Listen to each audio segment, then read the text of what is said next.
ìròyìn ti àṣálẹ́ òní, orílẹ̀-èdè Nàìjíríà ní láti fọwọ́sowọ́pọ̀ pẹ̀lú orílẹ̀-èdè US nínú ìgbélárugẹ iléeṣẹ́ ọwọ́. Àwọn àjọ SDG ṣe àgbékalẹ̀ ìjíròrò láàrin àwọn ilé ẹ̀kọ́ girama fún ìdàgbàsókè gbogbo wọn. Ẹ̀ka ilé ìsìnkú iṣẹ́ òní, ìròyìn tàṣálẹ́ òní ló dé sétí gbọ̀yìn láti iléeṣẹ́ NTA Ijebu ode. Ìkànnì alárágbà yìí dá Abíọ́dún Ajíbọ́lá lódérò ìlú. Orílẹ̀-èdè Nàìjíríà ní láti fọwọ́sowọ́pọ̀ pẹ̀lú orílẹ̀-èdè USA nínú ìdàgbàsókè iléeṣẹ́ ńláńlá. Ọ̀rọ̀ yìí jẹyọ láàrin mínísítà ètò ìròyìn àti ti àṣà ìyẹn Alhaji Lai Muhammad pẹ̀lú igbákejì akọ̀wé orílẹ̀-èdè US ọ̀gbẹ́ni Aknaku lákòókò àbẹ̀wò rẹ̀ sí Alhaji Lai ní ìlú Àbújá. Bákan náà ni mínísítà Lai Muhammad ṣàlàyé pé ilé ìkọ́ṣẹ́ ọwọ́ yóò ṣe àgbéǹde pàtàkì sí ètò ọrọ̀ ajé orílẹ̀-èdè yìí. Ilé ìgbìmọ̀ aṣòfin tí ń gbìyànjú àti ṣàgbékalẹ̀ òfin tí yóò máyédẹrùn fún àwọn tí ó dìbò yàn wọ́n. Adarí ilé ìgbìmọ̀ aṣòfin náà ìyẹn Ahmed Lawal ló fẹnu ọ̀rọ̀ yìí jóná níbi ìpolongo lọ́jọ́ kan sétí àwọn ará ìlú lórí ọ̀rọ̀ ètò ààbò.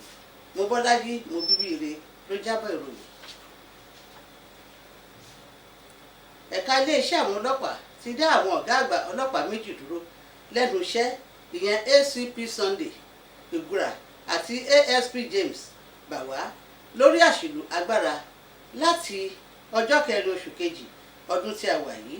Bákan náà ni ẹ̀ka iléeṣẹ́ ọlọ́pàá yìí fẹ̀sùn kàn wọ́n nínú gbígbé egbògi olóró pẹ̀lú ọ̀gá àgbà DSP Abba Kyari tí ẹ̀ka iléeṣẹ́ náà sì fẹnu ọ̀rọ̀ jóná pé DCP Abba Kyari gbọ́dọ̀ yàgò lẹ́nu iṣẹ́ títí ìgbà tí ìwádìí ẹ̀sùn wọn yóò fi parí. Ní báyìí ẹ̀yin ará, a ó dá dúró díẹ̀ fún ọ̀rọ̀ ṣìtì ráńpẹ́. Ìròyìn wa ṣì ń tẹ̀síwájú.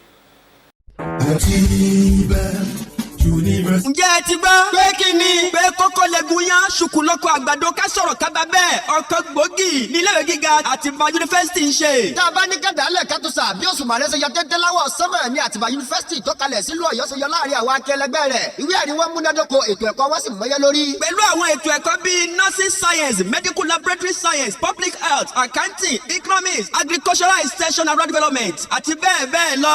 Ìwọ tó o bá ti gba ogóje máàkì 140 níbi ìdánwò UTME tàbí jù bẹ́ẹ̀ lọ tó sì tún wá ní kírẹ́dìtì 5 tó yẹrantí nínú ìdánwò WAEC tàbí NECO. Tara ṣàṣà kó wá darapọ̀ pẹ̀lú iléèwé Àtìbà yunifásitì. Fún àlàyé lẹ́kùnrẹ́rẹ́ ó lè pèsè àwọn ẹ̀rọ ìbánisọ̀rọ̀ wọ̀nyí: 08103494152 tàbí 08038579822. Tàbí kó o kàn sí wa lórí ẹ̀rọ ayélujára wa www.atibayuniversity.edu.ng.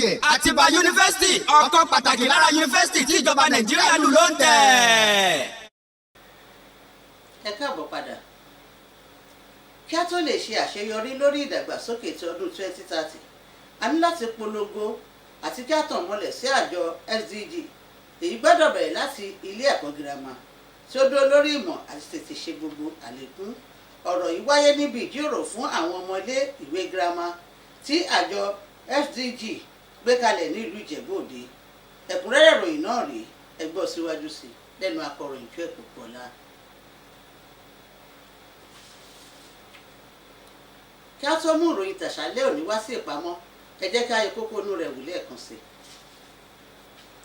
Orílẹ̀-èdè Nàìjíríà ní láti fọwọ́sowọ́pọ̀ pẹ̀lú orílẹ̀-èdè US nínú ìgbélárugẹ iléeṣẹ́ ọwọ́.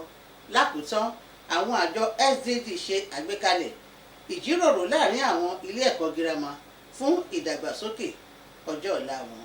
Tó kì í dùn kó pọ̀ ṣókí báyìí lọ bí oge. Níbi làárọ̀ mọ fún ìròyìn tàṣálẹ́ òní láti iléeṣẹ́ NTA Ijebu ode, ìkànnì alárágbà yìí dá èmi Abíọ́dún Ajíbọ́lá Ajíjọlá Ànábì ló ń dágbére fún yín pé òun ayọ̀ la ó sùn.